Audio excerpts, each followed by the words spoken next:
মুসা আলাইহিস সালাম আল্লাহর সাথে সরাসরি কথা বলতেন। ওয়াকাল্লাম আল্লাহ মুসা তাকলিমা, সুবহানাল্লাহ পড়েন। আওয়াজ তুলে সবাই বলেন সুবহানাল্লাহ। এখন বনি ইসরাইল হচ্ছে পৃথিবীর সবচেয়ে গোয়ার জাতি। তারা বলে, মুসা তুমি যে আল্লাহর সাথে কথা বলো আমরা তো দেখি না, তুমি যে কথা বলো আমরা তো শুনি না, তো কি করতে হবে? বনি ইসরাইল বলে, আমাদের মধ্য থেকে 70 জন নিয়ে যাইতে হবে তোর পাহাড়ে। ওরা আয়সা যদি কয় হয় আমরা শুনছি, তাহলে বিশ্বাস করব। কত বড় ডাকাত দেখছেন বনি ইসরাইল। এদের চেয়ে গোয়ার জাতি নাই। এত গোয়ার তুমি করেছে মুসা আলাইহিস সালামের সাথে। তুমি যে আল্লাহর সাথে কথা বলে আমরা তো দেখি, কি করব? 70 জন আমাদের বন্ধু বান্ধব যে যদি দেখে, তারা বললে ওকে আস, 70 জন আস। 70 জন নিয়ে গেল। মুসা আলাইহিস সালাম হারুন আলাইহিস সালামকে খেলাফা দিয়ে গেলেন, আল্লাহ ওনাকে নবী বানালেন।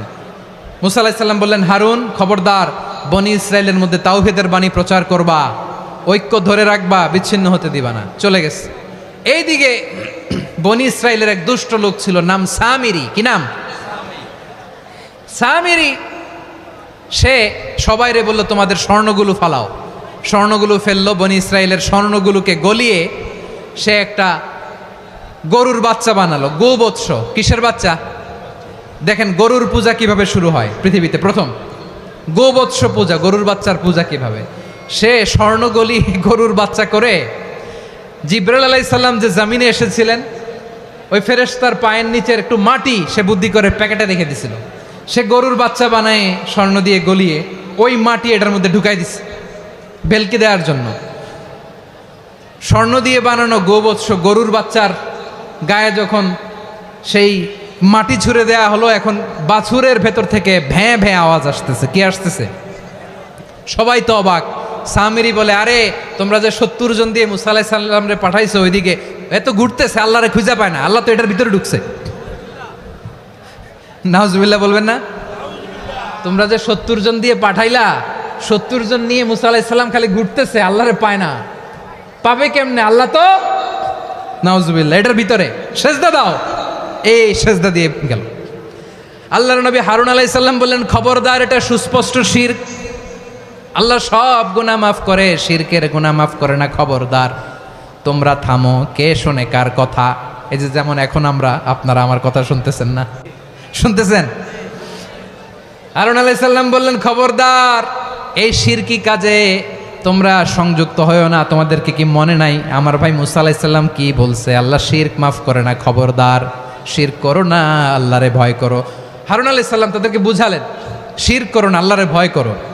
শুধু এতটুকুই তিনি বুঝালেন, দাওয়াতি কাজ পালন করলেন, কিন্তু প্রতিরোধ করেন নাই, সশস্ত্র সংগ্রামে লিপ্ত হন নাই, বাধা দেন নাই, কারণ গৃহযুদ্ধ বেঁধে যেতে পারে। উনি ভাবলেন, আমি যদি আমার বাহিনী নিয়ে দাওয়াত দেওয়ার সাথে সাথে প্রতিরোধ করি, আক্রমণ করি, ওরাও আমারে আক্রমণ করবে, ব্লাডশিড হবে, রক্তপাত, এমন অবস্থা হবে বনি ইসরায়েলের মধ্যে যেটা হয়তো আমার ভাই মুসাও কন্ট্রোল করতে পারবে না।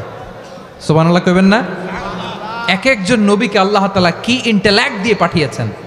তিনি ভাবলেন, আমি দাওয়াতি কাজটাই করি, এটা যে হারাম এটা থেকে শুধু বারণ করি, কিন্তু প্রতিরোধ না করি। আমি যদি ঐক্য ধরে রাখতে পারি, বাকিটা আমার ভাই সামলে নেবে। সুবহানাল্লাহ। হারুন আলাইহিস সালাম প্রতিরোধ করলেন না।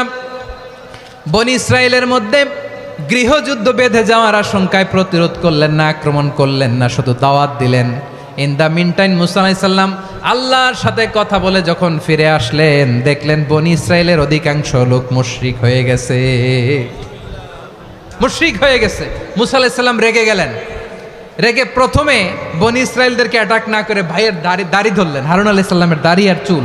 মেজাজি নবী ছিলেন। হারুন, তুমি কি করলা? তোমার কি দায়িত্ব দিয়ে গেলাম, তুমি কি করলা? তুমি থাকতে বনি ইসরায়েল কেমন করে শিরকের কাজে নিমজ্জিত হয়ে যায়? সাইয়েদনা হারুন আলাইহিস সালাম বললেন, ইন্নী, কোরআন সাক্ষী, কোরআন থেকে কোট করছি, ইন্নী খাশিতু আন তাকুলা ফাররাকতা বাইনা বনি ইসরাঈলা ওয়া লাম তারকুব কওলি।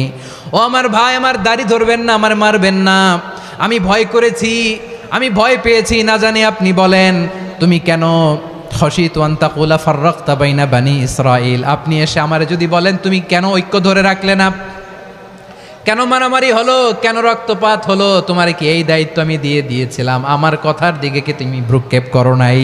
আমি যে বলছি তাওহীদের বাণী প্রচার করবা আর ঐক্য ধরে রাখবা, আমার কথা কি শোনো নাই? আপনি আমারে ধমকাবেন, এই জন্য আমি প্রতিরোধ করি নাই, আক্রমণ করি নাই, গৃহযুদ্ধ আটকানোর জন্য, কিন্তু আমি দাওয়াত দিয়েছি। সুবহানাল্লাহ পড়েন। ঐক্য ধরে রেখেছেন। মুসা আলাইহিস সালাম মুহূর্তেই সামিরীকে আক্রমণ করলেন, অ্যাটাক করলেন, শাস্তি দিলেন। মুহূর্তেই ওই গোবৎস গরুর বাছুরকে ভেঙে চুড়ে মেসাকার করে সাগরের মধ্যে ভাসিয়ে দিলেন। পুরো বনি ইসরায়েলকে আবার তাওহীদের উপর প্রতিষ্ঠিত করলেন। পড়েন সুবহানাল্লাহ।